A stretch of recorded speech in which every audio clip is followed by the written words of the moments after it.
మన ప్రభు అయిన యేసుక్రీస్తు పరిశుద్ధ నామములో ఈ పాడ్కాస్ట్ ద్వారా వాక్యం వింటున్న ప్రతి వారికి నా హృదయపూర్వకమైనటువంటి వందనాలు. దేవుడు మిమ్మల్ని దీవించును గాక.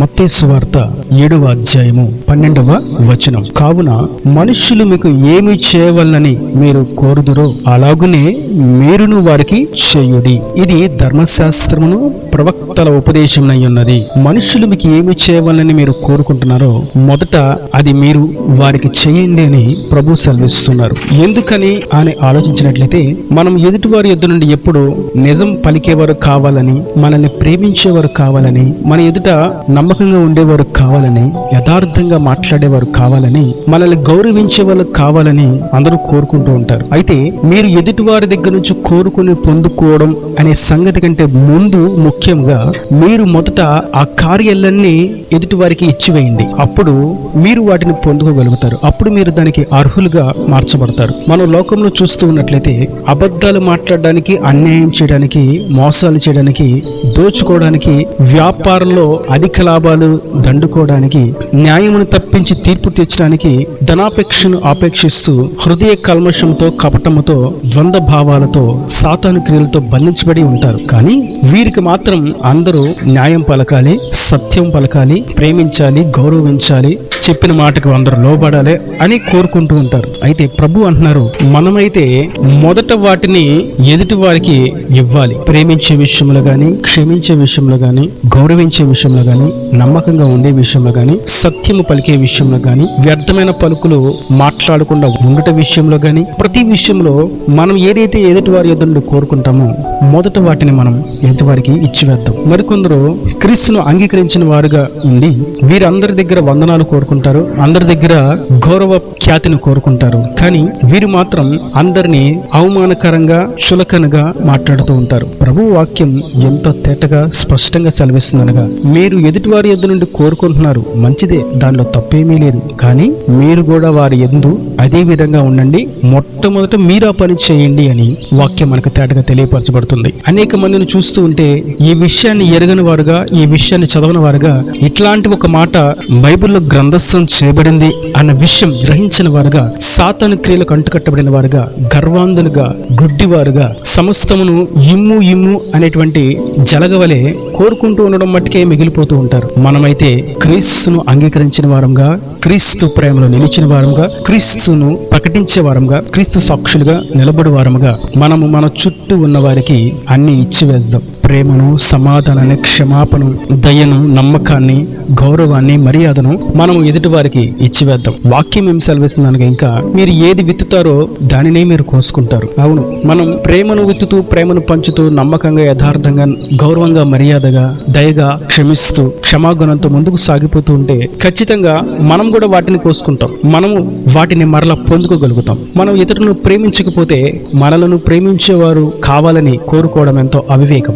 మనం ఒకరులను క్షమించకపోతే మనము క్షమాపణ పొందుకోవాలి అని అనుకోవడం ఎంతో బుద్ధిహీనత. మనము దయగా మాట్లాడకపోతే మనతో అందరూ దయగా మాట్లాడాలి అని అనుకోవడం ఎంతో అజ్ఞానం. మనము గౌరవం ఇవ్వకుండా ఎదుటి వాళ్ళకి గౌరవం ఇవ్వాలి అనుకోవడం ఎంతో అంధకారమైనటువంటి ఆలోచన. అందుకే ప్రభు సెలవిస్తున్నారు, మీరు మొదట వారికి చేయండి. నేటి దినాన మనం గుర్తించవలసింది, మన ఎదుటి ఉన్న వారికి మనమే ముందు వందనాలు చెప్దాం. Praise lord. మనమే వారిని దీవిస్తాం, దేవుని నిన్ను దీవించును గాక అని. మనమే వారిని ప్రేమిస్తాం, ఎలా ఉన్నారు, బాగున్నారా అని. మనమే వారిని క్షమిస్తాం. గడిచిన విషయాలను గూర్చి, జరిగిపోయిన సంగతులను గూర్చి జ్ఞాపకము చేసుకునక వాటిని క్షమించే విషయంలో మనమే ముందు వారిని క్షమించి మనమే ముందు వారితో మాట్లాడదాం. మనమే మొదట వారితో దయగా మాట్లాడదాం. మనమే మొదట వారిని గౌరవిస్తాం, ప్రేమగా పలకరిస్తాం. వీటిని మనం ఇస్తూ ఉండట చేత ఖచ్చితంగా వాటిని మనం పొందుకుంటామన్న వాక్యం సెలవిస్తుంది. మన ప్రభువు కూడా మనల్ని ప్రేమించి మనము ఆయన సొత్తుగా మార్చబడాలని, మనము ఆయన స్వకీయ సాంపాద్యంగా మార్చబడాలని, ఆయనకిష్టమైనటువంటి బిడ్డలంగా ఉండాలి అని మొదట ఆయనే తన కుమారుణ్ణి మనకు మారుగా మన పాపాలకి బలిగా అర్పించాడు. మన కోసం ఆయనే మొట్టమొదట ఈ భూమి మీదకి దిగివచ్చారు. మనల్ని మొదట ఆయనే ప్రేమించారు. వాక్యంలో మనం చూస్తాం, మనము ఆయనను ప్రేమించామని కాదు గాని ఆయనే మనలను మొదట ప్రేమించి ఉండట చేత మనము ఆ ప్రేమకు పాత్రులంగా, అర్హులంగా, కృప వలన కృపాసనం యొద్దకు మనము చేరగలిగాము. అట్టి క్షమాపణను, ప్రేమను, కృపను, దయను మనం పొందుకున్న వారంగా ఇతరుల ఎడల అదే అదే క్షమాగుణాన్ని, దయని, ప్రేమను, గౌరవాన్ని మనం పంచాలి. ఇంకా వాక్యం సెలవిస్తుంది, మీరు మీ ఎదుటి ఉన్న వారి యొక్క పాపములను క్షమించకపోతే, అతిక్రమములను, అపరాధములను క్షమించకపోతే మీ పరలోకపు తండ్రి కూడా మీ పాపములను, మీ అపరాధములను క్షమించడు అని స్పష్టంగా రాయబడి ఉన్నది. దాని అర్థం మనం క్షమాపణ పొందుకోవాలి అని అంటే మొట్టమొదట మనం క్షమించాలి. మనం ఆయన ప్రేమను పొందుకున్నాము గనక మనం ఎదుటి వారిని ప్రేమించాలి. ఆ ప్రేమను మనం పొందుకుంటాం. ప్రభు మనల్ని క్షమించాడు గనక మనము ఎదుటి వారిని క్షమించాలి. ఆ క్షమాపణ చేత మన పాపాల నుండి మనం విడుదల పొందుకున్న వారంగా పరలోక రాజ్యానికి వారసులుగా మార్చబడతాం. మరియు ప్రభు మనను దయగా, గౌరవంగా పిలుస్తున్నాడు. ఆయన ఒకసారి సమరయ స్త్రీ బావి దగ్గర కలిస్తే ఆ సమయంలో ఆ సమరయ స్త్రీని ప్రభు పిలుస్తున్నారు. అమ్మా, మనం ఇంగ్లీష్ లో చూస్తాం మేడం. ఆ సమరయ స్త్రీ అనేక మంది పురుషులను మార్చి వ్యభిచార పాపంలో ఉంటే ఆ పాపంలో ఉన్న స్త్రీని ప్రభు పిలుస్తున్నారు గౌరవప్రదంగా, మేడం, అమ్మా అని. ఆ గౌరవం, ఆ ప్రేమ, దయ, వాత్సల్యత ఆయన ఎద్దు నుండి ముందు మనం పొందుకున్నాము గనక మనం ఇతరుల ఎద్దు నుండి మనకు కావాలి అన్నప్పుడు మనం వాటిని ఇతరులకు అందించాలి. అదే గౌరవాన్ని, అదే ప్రేమను, గౌరవమును, మర్యాదను మనం వారికి అందించాలి. అప్పుడు మాత్రమే మనం దేవుని ప్రేమకు, వాత్సల్యతకు, రాజ్యానికి వారసులుగా మార్చబడతాము. వీటన్నిటి విషయంలో మనం గుర్తించవలసినటువంటి మరొక విషయం, మనం ఆయన సొత్తు కావాలనే ఆయన మన కొరకు బలిగా మార్చబడ్డాడు. మనం ఆయన ప్రేమను పొందుకోవాలనే మనం ఈ లోకంలో ఆయన సాక్షులుగా, ఆయన ప్రేమకు ప్రతిరూపాలుగా నిలబడాలని, వెలిగించబడాలని ఆయనే మొదట మనల్ని ప్రేమించాడు. మనం మన పాపాల నుండి క్షమాపణ పొందుకోవాలనే ఆయనే మొదట మన పాపములను క్షమించాడు. మనం ఇతరులను ప్రేమించి గౌరవంగా మాట్లాడాలనే, ఆయన యుద్ధ మనం నిలబడాలనే, ఆయన రాజ్యానికి చేర్చబడాలనే ఆయనే మనల్ని గౌరవంగా, మర్యాదగా, దయగా మనల్ని పిలిచాడు.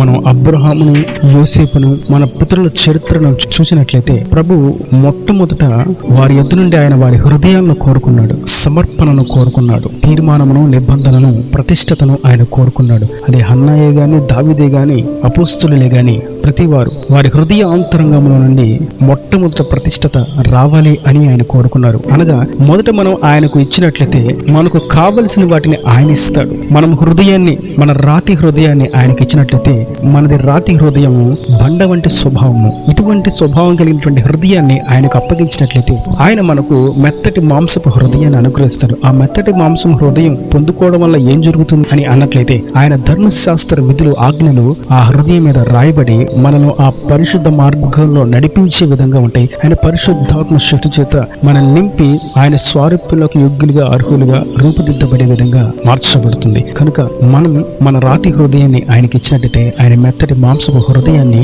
మనకు అనుగ్రహిస్తాడు. మనం ఏది కావాలని కోరుకుంటామో మొట్టమొదట వాటిని మన చుట్టూ ఉన్న వారికి వాటిని పంచాలి. క్షమాపణ విషయంలో, ప్రేమ విషయంలో, దయగా మాట్లాడే విషయంలో, గౌరవంగా మాట్లాడే విషయంలో, ఇచ్చే విషయంలో, అన్ని విషయాల్లో మొట్టమొదట మనం వారికి ఇచ్చినట్లయితే మన కొరకు అంతకంటే మించిన ఆశీర్వాదాన్ని ప్రభు సిద్ధపరిచి ఉంచాడు. మరియు అదే విధంగా ప్రభు యొద్ద నుండి మనం ఆయన నిత్య రాజ్యానికి వారసులు కావాలని పరలోక రాజ్యం కోరుకున్నట్లయితే మొదట మన హృదయాన్ని ఆయనకు అప్పగించాలి. అప్పుడు ఆయన పరిశుద్ధాత్మ మనకు అనుగ్రహిస్తాడు, రక్షణను అనుగ్రహిస్తాడు, ఆరోగ్యాన్ని అనుగ్రహిస్తాడు, జ్ఞానాన్ని అనుగ్రహిస్తాడు, ధైర్యాన్ని అనుగ్రహిస్తాడు, నెమ్మదిని అనుగ్రహిస్తాడు, సమాధానాన్ని ఆయన అనుగ్రహిస్తాడు. మనం వాటిని కావాలని కోరుకుంటున్నాం గనక మనకున్నటువంటి ఈ రాతి హృదయాన్ని కేవలం మన రాతి హృదయ బండ వంటి స్వభావాన్ని ఆయనకి ఇచ్చినట్లయితే, ఆయనకు అప్పగించినట్లయితే ఆయన మనకు ఏది క్షేమమో, ఏది మేలో మనం ఆలోచించిన దానికంటే, ఊహించిన దానికంటే అత్యధికంగా ఆయన చేస్తారు. కనుక ఈ విషయాన్ని మనం గుర్తించిన వారంగా మనం మనుషుల యొద్ద నుండి ఏది కోరుకుంటున్నామో మొట్టమొదట వారికి అది ఇచ్చివేద్దాం. ప్రేమను, క్షమాపణను, దయ, గౌరవించటలను, పలకరించటలను, హత్తుకునటలను, సమాధానంగా ఉండటలోను, పంచుటలోను, ప్రతి విషయంలో కూడా మొదట మనం వారికి ఇచ్చినట్లయితే మన కొరకు ఆయన దాచి ఉంచిన మేలు ఎంతో ఉన్నతమైనవి, అమోఘమైనవి, అత్యున్నతమైనవి. దానికి సాటి అనేది ఏది కూడా లేనే లేదు. కనుక మనం ఈ వాక్యానుసారంగా దేవునికి ప్రతిరూపాలుగా, దేవుని స్వారూప్యంలో ముందుకు సాగుతూ ప్రజ్వలింపజేయబడుతూ ఆయన రాజ్యానికి వారసులుగా మార్చబడదాము గాక. ఈయన దేవుని మాటల ప్రతి వారి హృదయంలో నీరు కట్టి ఫలింపజేయను గాక. ఆమేన్. God bless you. తలలో మంచి కన్నులు మూసితే మీ కొరకు చిన్న ప్రార్థన. ప్రేమ స్వరూపి కరుణ కటాక్షంగా తండ్రి, నా ప్రభువు వారిని కృపలో భద్రపరిచారు. స్తోత్రం తండ్రి. వాక్యం ప్రతి ఒక్క బిడ్డను మీరు నిండాలుగా దీవించండి. ప్రభువా, మనుషుల మీరు ఏది కోరుకుంటారో మొట్టమొదట మీరు వారికి అది ఇవ్వండి అని మీరు సెలవిచ్చారు తండ్రి. నిజమే తండ్రి, మనుషుల మాదిట నమ్మకంగా ఉండాలని కోరుకుంటూ, ప్రేమగా ఉండాలని కోరుకుంటూ, గౌరవ మర్యాదలు ఇవ్వాలని కోరుకుంటూ, దైవ వాత్సలుగా మాట్లాడాలని కోరుకుంటూ ఉండగా వాటికంటే ముఖ్యంగా ముందు మేమే చేయాలని మీరు సెలవిచ్చారు. వాక్యమైన ప్రతి వారు కూడా ప్రభావ మొట్టమొదట నీ ప్రేమను, వాత్సల్యత, దయను, క్షమాపణను, గౌరవ మర్యాదలను వారు ఇచ్చివేయనట్లుగా, క్షమాపణను ఇచ్చివేయనట్లుగా కృప దయచేసి వారిని యుద్ధ నుండి ఆశీర్వాదాన్ని పొందుకున్నట్లుగా సహాయం అనుగ్రహించి వారి ప్రతి వసతును అక్కర్ను నీ మహిమను తీర్చి వారి రాతి హృదయాన్ని నీకు ఇచ్చి నీ ద్వారా మెత్తటి మాంస హృదయాన్ని, పరిశుద్ధాత్మ శక్తి, క్షమాపణను, రక్షణను పొందుకున్న వారిగా నన్ను దీవించమని, వారి ప్రతి ఆలోచన సఫలపరిచి స్థిరపరిచి వర్ధలింప చేయమని, అక్కడ రాజ్యాన్ని సిద్ధపరచమని యేసు పరిశుద్ధ నామమున ప్రార్థించి వేడుకుంటున్నాను తండ్రి. ఆమేన్, ఆమేన్.